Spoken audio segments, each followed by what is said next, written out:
I dare say that anyone who has followed any sort of path of progression has at one point in time faced the dreaded plateau.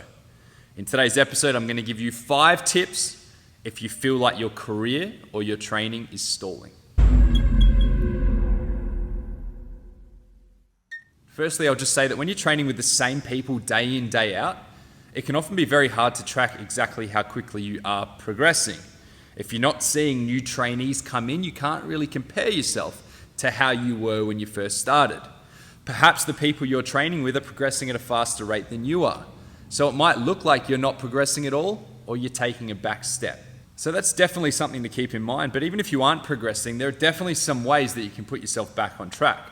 The first one is persistence. I don't think anyone ever got better by giving up altogether.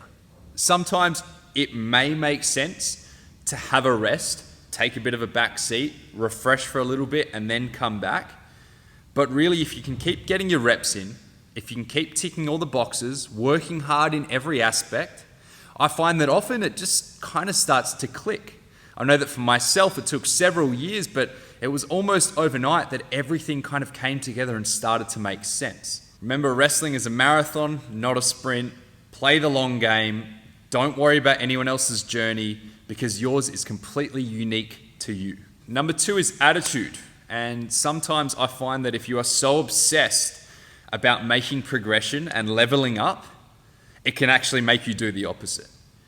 When we're relaxed and we're thinking about fun and learning and we're just enjoying ourselves, we tend to retain more information. If all we're thinking about is whether we're impressing our coach or not, whether they're enjoying what we're doing, whether we have their approval, you're going to miss a lot of little things that are really important in the end game. If you feel like this is you, just have a period of time where you remove all expectation of yourself and just chill, have fun. I mean, that's why we all started this, right? The third one is to push harder if that is possible. Progressive overload is a real thing when it comes to lifting weights, when it comes to getting your conditioning on point, when it comes to learning the craft in the ring. If you do things at the same level for long enough, it's going to get easier, progress is going to stall, or at least get slower. So try to push yourself harder. When it comes to training, push yourself harder in matches. When it comes to the drills, push yourself harder in the drills. It's really the only way to keep getting better. Another way is to put yourself in a stronger room. If you've been training in a beginner's class and you have the opportunity to go and train with intermediates or advanced trainees, that's the way to go. Iron sharpens iron. It's much better for your progression to be the worst person in any given room. The fourth one is to change your angle and just look to different places for advice. If you've been training under the one coach over and over, maybe it's time to go to a different coach's class. Maybe it's time to go to a different school. Every coach has their own experiences, their own style, their own flair, and sometimes it doesn't quite resonate with you. You might train with another coach who perhaps isn't seen as being as experienced, who perhaps hasn't done the things that your trainer has done, but the way they put things and the way they connect with you might work a hell of a lot better. Number 5 is to look at whether you're putting enough effort into other resources. Sure, you might be training plenty in the ring, but how much are you focusing on other things, like your diet, like your weight training, like your cardio? Are you studying tape? Are you going and helping and watching at live events?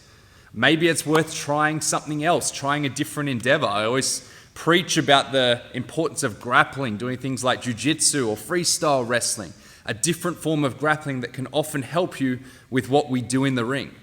Change it up, sometimes that can really help. And lucky last, number 6 is to track your progress, which can often be very hard in the subjective world of pro wrestling.